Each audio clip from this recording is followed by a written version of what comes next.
అధినేతల ఎంట్రీతో రాజకీయాలు రసవత్రంగా మారుతున్న గ్రూప్ విభేదాలు ఎవరికి పాజిటివ్ కానున్నాయి?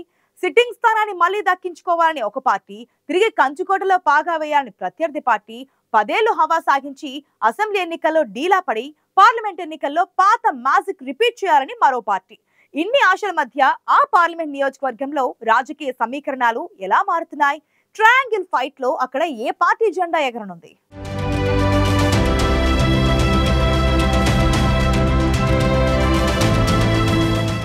లోక్సభ ఎన్నికలు దగ్గర పడుతుండటంతో కాంగ్రెస్, బీజేపీ, బీఆర్ఎస్ అగ్రనేతల ప్రచార సభలతో రాజకీయాలు వేడెక్కుతున్నాయి. ఆదిలాబాద్ పార్లమెంటు నియోజకవర్గంలో పాగా వేయడానికి ప్రధాన పార్టీలు మాటల యుద్ధానికి దిగుతూ వ్యూహ ప్రతివ్యూహాల్లో మునిగిపోయాయి. ఆదిలాబాద్ పార్లమెంటు నియోజకవర్గంలో రాజకీయ సమీకరణాలు రోజురోజుకి వేగంగా మారుతున్నాయి. 7 నియోజకవర్గాల్లోని 4 సెగ్మెంట్లలో బీజేపీ, 2 సెగ్మెంట్లలో బీఆర్ఎస్, ఒకచోట కాంగ్రెస్ పార్టీ ఎమ్మెల్యేలు ఉన్నారు. ఆదిలాబాద్ సిట్టింగ్ స్థానాన్ని ఈసారి కూడా తమ ఖాతాలో వేసుకోవాలన్న పట్టుదలతో ఉంది బీజేపీ.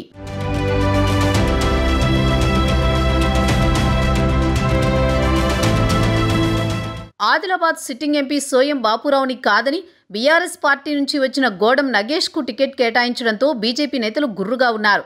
దీనికి తోడు టికెట్ ఆశించి భంగపడ్డ నేతలు ప్రచారాల్లో పాల్గొనకపోవడంతో బీజేపీలో సైలెంట్ గ్రూప్ వార్ నడుస్తోంది. పార్లమెంట్ ఎన్నికలు దగ్గర పడడంతో బీజేపీ బాద్షా అమిత్ షా నగేష్కి మద్దతుగా వికాస సంకల్ప సభలో పాల్గొనడం కమలం పార్టీ శ్రేణుల్లో కొత్త ఉత్సాహాన్ని నింపింది.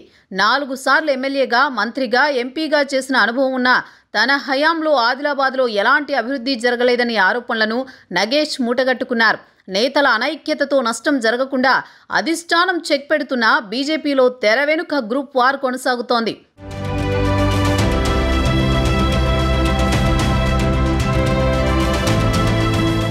ఆదిలాబాద్ పార్లమెంటు స్థానంపై కన్నేసిన కాంగ్రెస్ పార్టీ అసెంబ్లీ ఎన్నికల తర్వాత వ్యూహాత్మకంగా వ్యవహరిస్తూ వస్తోంది.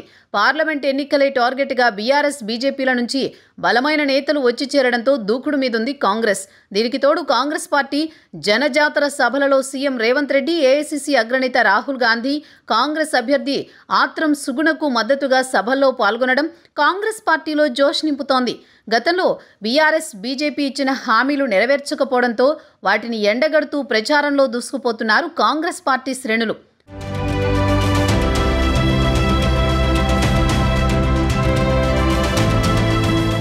రాష్ట్రంలో అధికారంలో ఉండడంతో తమకు కలిసొస్తుందన్న ఆలోచనతో కాంగ్రెస్ ఉన్నా ఆదిలాబాద్ నేతల మధ్య విభేదాలు ఆందోళన కలిగిస్తున్నాయి. బీఆర్ఎస్ పార్టీలో ఆరోపణలు ఎదుర్కొంటున్న నేతలను పార్టీలో చేర్చుకోవడం గ్రూప్ వార్కు ఆజ్యం పోసింది. ఉమ్మడి ఆదిలాబాద్ జిల్లా ఒకప్పుడు కాంగ్రెస్ పార్టీకి కంచుకోటగా ఉండగా 15 ఏళ్లుగా దక్కని ఎంపీ సీటును ఈసారి ఎలాగైనా తమ ఖాతాలో వేసుకోవాలని ఉవ్విళ్లూరుతోంది. ఆదివాసీ ఉద్యమాల్లో సుగుణ కీలకంగా పనిచేయడం, ఆమెపై ఎలాంటి రిమార్కులు లేకపోవడం కాంగ్రెస్ పార్టీకి కలిసొచ్చే అంశంగా కనిపిస్తోంది. అంతేకాకుండా అగ్రనేతల పర్యటనలు ఆదిలాబాద్కి వరాలు గుప్పించడంతో వార్ వన్ సైడ్ అన్నట్లుగా కనిపిస్తున్న పార్టీలో వర్గపోరు పోలింగ్ సమయంలో ఎలాంటి సమస్యలు తెచ్చిపెడుతుందోనన్న భయం కూడా నాయకత్వంలో ఉంది.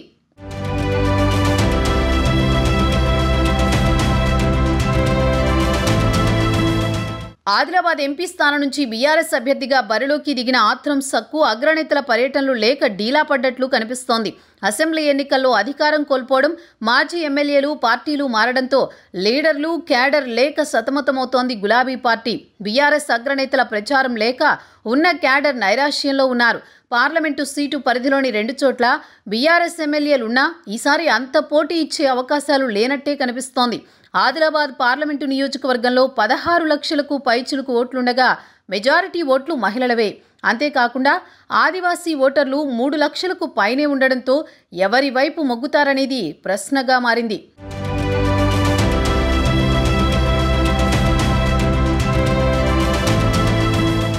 ఆదిలాబాద్లో ప్రధాన పోటీ కాంగ్రెస్, బీజేపీ మధ్య ఉంటుందని రాజకీయ విశ్లేషకులు అంటున్నారు.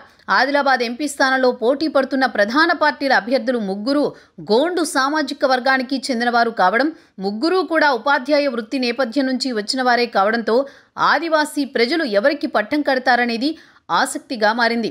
బీజేపీ సిట్టింగ్ స్థానాన్ని నిలబెట్టుకుంటుందా? 75 ఏళ్ల చరిత్రలో మొదటిసారిగా ఒక ఆదివాసీ మహిళకు కాంగ్రెస్ పార్టీ టికెట్ కేటాయించడంతో ఆ పార్టీకి ఆదిలాబాద్ ఓటర్లు పట్టం కడతారా అనేది మరికొద్ది రోజుల్లో తేలనుంది.